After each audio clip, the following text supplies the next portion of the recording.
오늘은 10대를, 지금 현재 10대 고등학생들에게 뭐, 좀,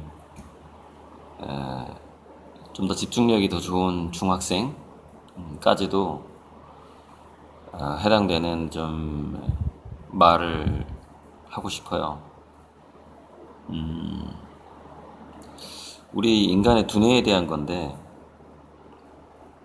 고수가 되는 방법, 거의 모든 분야에서 고수가 되는 두뇌로 자기 두뇌를 바꿀 수 있는, 탈바꿈시킬 수 있는 그 기회는 25살 이전에, 또는 20살 이전이면 더 좋아요. 그리고 가장 좋은 시기는 만 13세에서 18세 그 사이 한 5, 6년간이죠. 그러니까 딱 그게 이제 중고등학생 때인데, 중고등학생 때의 그 두뇌가 이제 보통 프루닝이라고 가지치기를 한다라고 하는 건데, 뭔가 자기가 관심을 갖고 있는 것에 관한 어떤 것은, 그러니까 시냅스라고 하는 건데, 시냅스 가지치기가 들어가는데, 이제 여기서 예를 들어서 우리가 이제 뉴런과 시냅스에 있어서 뭐 그 뇌과학에서 할머니 세포가 있다, 뭐 특별한 사람을 알아보는 뉴런이 따로 있다, 뭐 이런 가설들이 있는데, 저는 그게 다 낭설이라고 생각하고, 우리 두뇌는 어떤 패턴을 기억한다고 봐야 돼요. 그러니까 어떤 패턴이냐면은 10대 때, 그 나이 때 13세에서 18세 사이에 뭔가를 정해서 더 집중하고 더 완성을 하려고 하는 경험을 하게 되면 바로 그 패턴이 두뇌에 기억이 된다, 이렇게 생각을 하시면 돼요. 그런데 제가 예전에 뇌과학 강의에서도 그렇게 얘기를 했는데, 이건 지금 학부모들한테 하는 이 영상은 아니에요. 그 학생한테 직접 하는 영상이라서. 글쎄, 또 내 딸도 지금 고2이기 때문에 내 딸한테도 물론 이 영상을 보내줄 거예요. 그래서 제목을 그냥 고2 학생들에게 이렇게 한번 정하면 더 이렇게 확 다가올래나? 딸한테. 얼마만큼 더 몰입하느냐, 얼마만큼 더 깊이 들어가 보느냐, 그 디테일의 문제.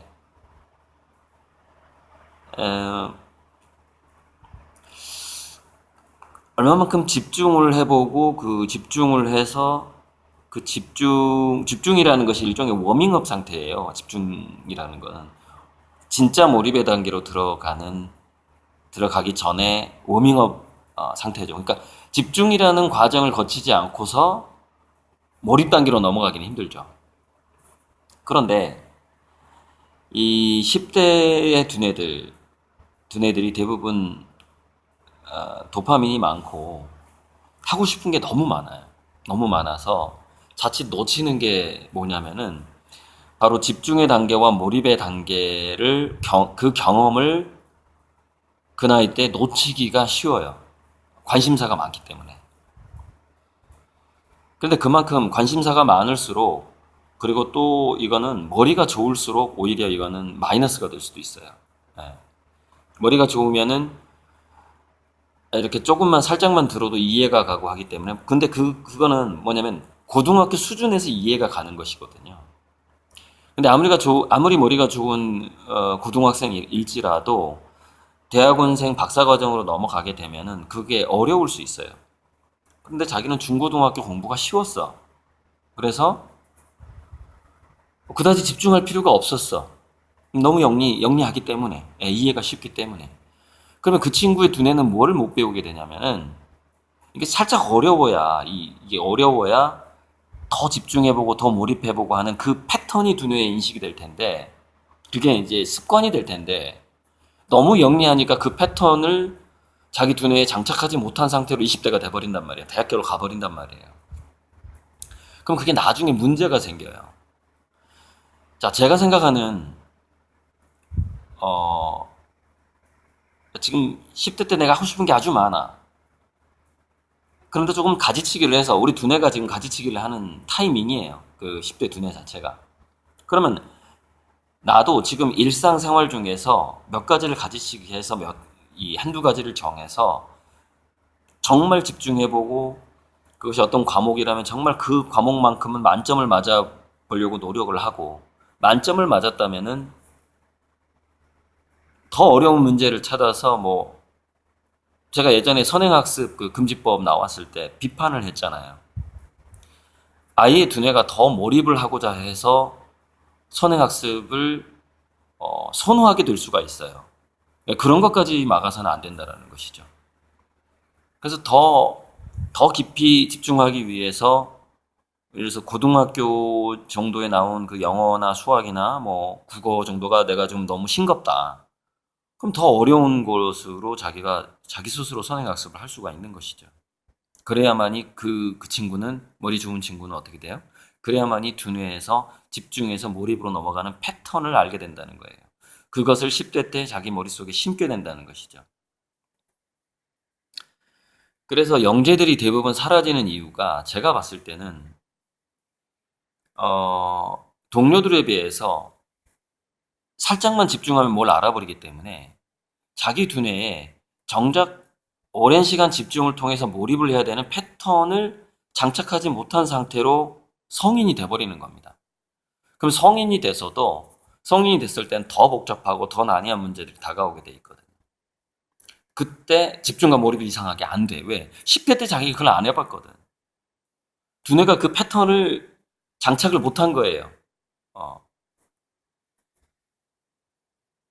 그래서 이제 우리 딸 같은 경우에 미술학원을 다니고 있기 때문에 대생이 됐으면 조금 더 정확하게 그릴 수 있는 방법은 무엇인가 더 연구를 해야 되고 제가 미술학원 다닐 때 고등학교 때 대생을 정확하게 하기 위해서 그 수잔 베티 교수의 오른쪽 두뇌로 그림 그리기라는 책을 제가 고3 때 미술학원 다니면서 읽었어요.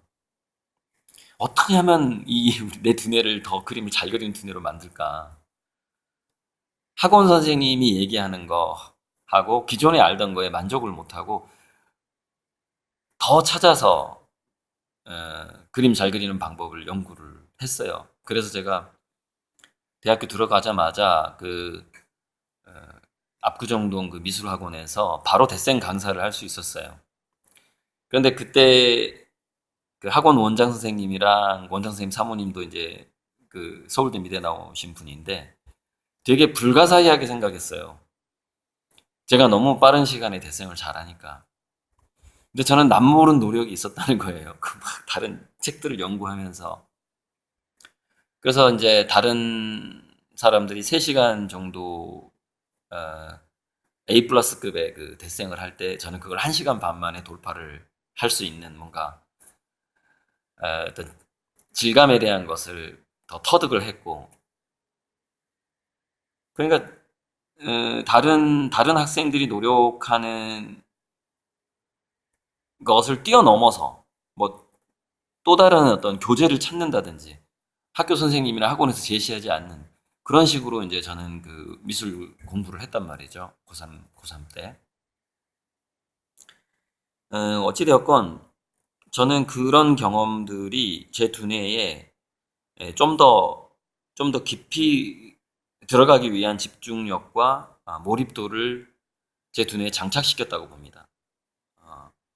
그리고 이제 그 왜 제 책 정교꿀 서울대 가다 그 거기서도 나오지만 저한테는 그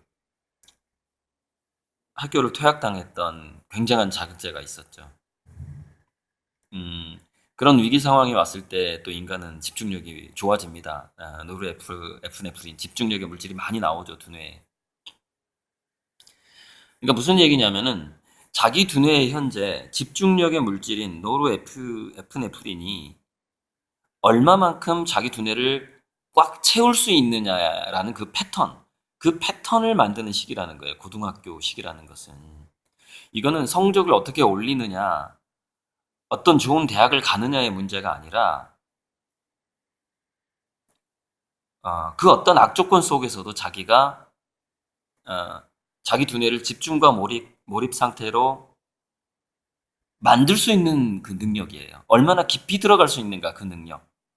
근데 그것은 직접 자기가 10대 때 경험하지 않으면 성인이 돼서도 갖추기가 힘들단 말이에요. 어려워요. 기회가 사라져 버려요. 그래서 지금 고등학교 1, 2학년, 사실 이제 그 13세에서 18세 만은이니까 14세에서 19세 아닙니까? 그러면은 좀 압축시켜봐요. 그럼 고1, 2가 된단 말이에요. 그 기간이. 너무 중요한 시간이란 말이에요. 고1, 2가. 그래서 고1, 2 때는 제가 정말 당부하고 싶은 건 뭐냐면은 자기가 현재 조금 산만하다면 그것을 정말 줄여서 뭔가에 집중해보는 경험을 해볼 필요가 있어요. 근데 그 경험이 30대, 40대, 50대까지 쭉 간단 말이에요. 너무 소중한 경험이고 그 경험이 자기 두뇌의 패턴을 만들어낸단 말이죠. 그런데 집중하고 몰입해보는 그 패턴이 나중에 이건 가설인데 집중을 통해서 몰입으로 들어갔을 때 이건 황농문 박사도 얘기를 한 적이 있어요. 칙센트비아이 이런 사람들이 쓴 몰입체계. 근데 그 사람들이 비과학적이라는 비난을 들을까봐 쉽게 하지 못하는 이야기가 있는데 그게 뭐냐면은 집중의 상태, 그 다음에 몰입의 상태, 그 다음 단계가 있습니다. 그 다음 단계가 뭐냐면은 다차원하고 연결되는 단계예요. 그 영감이 막 자기 머릿속에 떠오르는 단계죠. 신들린 단계입니다. 그러니까 굉장한 목사들이 자기가 무슨 설교를 하는지도 모르고 설교를 하는 사람들이 있어요. 대단한 막 성령이 임해가지고. 자, 그림 그리는 사람도 마찬가지고, 작곡하는 사람도 마찬가지고. 일반 논문을 쓸 때라든가, 글을 쓸 때라든가, 과학 실험을 할 때도 다 마찬가지입니다. 이거는 예술이라든가 그런 어떤, 설교를 하는 사람들한테, 종교 예술인이나 종교인한테만 나타나는 현상이 절대 아니에요. 제가 제가 발명 컨설팅을 할 때 특허하고 발명에 관한 책을 100권 이상을 봤단 말이에요. 그래서 제가 발명가 스토리에서 지속적으로 발견하는 게 뭐냐면은 몰입의 단계, 그러니까 집중의 단계, 몰입의 단계, 그 이후에까지 가야만이 뭔가 대단한 걸 발견을 합니다. 뭔가 대단한 걸. 막 꿈속에서 그것을 막 해법을 찾고 막 이러죠. 막 꿈에서 막 해답을 가르쳐 주죠. 그 몰입에 대해서 강의하는 황동무 씨도 계속해서 그 문제를 생각하다가 잠들어서 깨어날 무렵에 두뇌가 세타파 상태로 바뀌는데 그때 해답이 번뜩 떠오른다 이렇게 말씀하잖아요. 그렇게 얘기하잖아요. 바로 그 경험을 집중하고 몰입하고 더 깊은 경지로 들어가서 결국에는 다차원의 경지, 영혼과 신을 만나는 경지까지 들어가 보는 그 체험을 사실은 고1, 고2 때 해봐야 돼요. 근데 간혹 가다가 성적을 올리기 위해서 막 책을 보는 아이들이 간혹 가다가 그런 경험을 합니다. 간혹 가다가. 네. 그래서 뭐냐면은 제가 이왕 지금 공부에서 경쟁력이 있다고 자기 스스로 판단을 하고 또 외부에서 그런 얘기를 많이 했던 고등학생이라면은 정말 한번 치열하게 성적을 올리겠다는 목표를 삼는 것도 괜찮아요. 이거는 그래야 명문대 갈 수 있다 이런 얘기가 아닙니다. 제 얘기는 뭐냐면은 집중과 몰입을 통해서 정말 인간이 어떤 신의 경지까지 가는 그런 경험을 해봐야 된다는 거예요. 그걸 10대 후반에 하면 너무너무 좋습니다. 한번 해보면. 저는 그 그림을 그리거나 이렇게 공부를 할 때 시간이 멈춘 경험을 참 많이 했거든요. 10대 후반에. 정말 몰입하게 되면 두뇌 가속성이라고 하는 건데, 두뇌가 변하는 게 뇌 가속성이에요. 뇌 가속성은 제가 만든 신조어입니다. 이건 뭐 뇌과학책에서 나오는 얘기가 아니라, 뇌가 가속성이 있구나. 무슨 얘기면 우리 생각이 차원을 넘어서 굉장히 빠른 속도로 생각을 할 때가 있단 말이에요. 그래서 내가 3시간 동안 생각해서 뭔가를 두뇌에서 뭔가를 조직을 한 것 같아. 영어로 sort out을 했어. 뭔가 제대로 된 구조를 만든 거예요, 내가 머릿속에서. 뭔가 이론을 여러 가지 것을 합쳐가지고 뭔가 구조화 시켰어요, 머릿속에서. 근데 제 느낌은 이게 3시간이 걸린 것 같거든요. 내가 생각을 한 3시간, 4시간 한 것 같아. 야, 오늘 공부 많이 했다. 그러면서 딱 시계를 보는데 30분이 흘러간 거예요. 그러니까 그러니까 우리가 뇌 가속성은 뭐냐면은 동일한 시간을 10배로 쓸 수가 있어요. 3분을 30분처럼 쓸 수 있고 30분을 3시간처럼 쓸 수 있다는 얘기예요. 근데 만약에 내가 지금 고1이고 10대 후반인데 이런 경험을 못 해봤다면 심각한 문제가 있는 겁니다. 문제가 있는 거예요. 예를 들어서 예체능 중에서 운동을 하면서 그런 경험을 한다든지, 그림을 그리면서 악기를 연주하면서 그런 경험을 한다든지, 노래방에서 노래하면서 그렇게, 근데 노래방에 시간이 이렇게 나와가지고 경험하기가 힘들죠. 시간 가는 줄 몰라야 되는데. 어쨌건 시간 가는 줄 모르는 경험을 10대 후반에 반드시 해야 된다는 거예요. 왜냐? 그 패턴을 두뇌는 평생 잊지 않기 때문에 그래요. 그래서 나중에 굉장히 짧은 시간에 더 많은 일, 더 디테일한 성공, 더 완성도 높은 뭔가 성과, 그것을 더 짧은 시간에 해내는 두뇌로 진화를 하는 기간이다라는 거예요. 10대 후반이. 그래서 그 경험이 너무 중요한 거예요. 집중과 몰입의 경험, 선택과 집중의 경험이. 그래서 고2가 다 가기 전에 제 딸도 그렇고 다른 고2들도 고3이 돼버리면 이게요, 완전 입시 전략으로 넘어가기 때문에 그 기회를 상실하게 됩니다. 저는 그 경험을 먼저 다녔던 고등학교 그 퇴학 및 자퇴 처리한 다음에 1년 동안 그 경험을 했어요. 집중 몰입, 시간이 멈춘 듯한 경험들을 했거든요. 그래서 저는 그게 16, 17살 때 그런 경험을 했다고 봐야죠. 그런데 그런 것들을 한번 경험하게 되면 그 이후에 그 지속적으로 영향을 주게 돼요. 이제 말이 너무 길어져서 잔소리가 될까봐 내가 고2 학생에게 마지막 남은 그 기간을, 고2의 기간을 정말 집중과 몰입과 시간이 멈춘 듯한 경험, 시간이 가는 줄 모르는 자기 신체의 어떤 감각까지 사라지는 그런 경험까지 꼭 해봐야 된다. 고2 남은 시간 동안에 이 이야기를 꼭 전달해주고 싶고, 제가 그 경험을 해본 선배로서 고2 학생들에게 제가 당부를 드리는 거예요. 그 경험이 너무 필요하고 그것은 30대, 40대, 50대에도 지속된다는 거예요. 이 굉장히 중요합니다. 이 부분이. 전혀 다른 삶을 살게 된다는 것이죠. 성인이 돼서. 제가 우리 딸을 안 본 지가, 딸이 이제 초등학교 5학년 1학기 때까지 보고 지금 고등학교 2학년인데 안 봤으니까 아마 5년 반 정도 못 봤을 겁니다. 그리고 딸이랑 계속 카톡으로 제가 해요. 근데 어쩌면 딸이 자기가 좀 살이 쪄서 저한테 자기 얼굴을 안 보여주고 싶기도 하는 것 같습니다. 저 사춘기니까 이해합니다. 소녀잖아요, 소녀. 상관없어요. 중요한 것은 너무 소중한 10대 후반의 시간을 과연 시간 가는 줄 모르는 경험을 하고 있느냐, 이 부분이에요. 뇌의 가속성을 체험하고 있느냐, 이 부분이란 말이에요.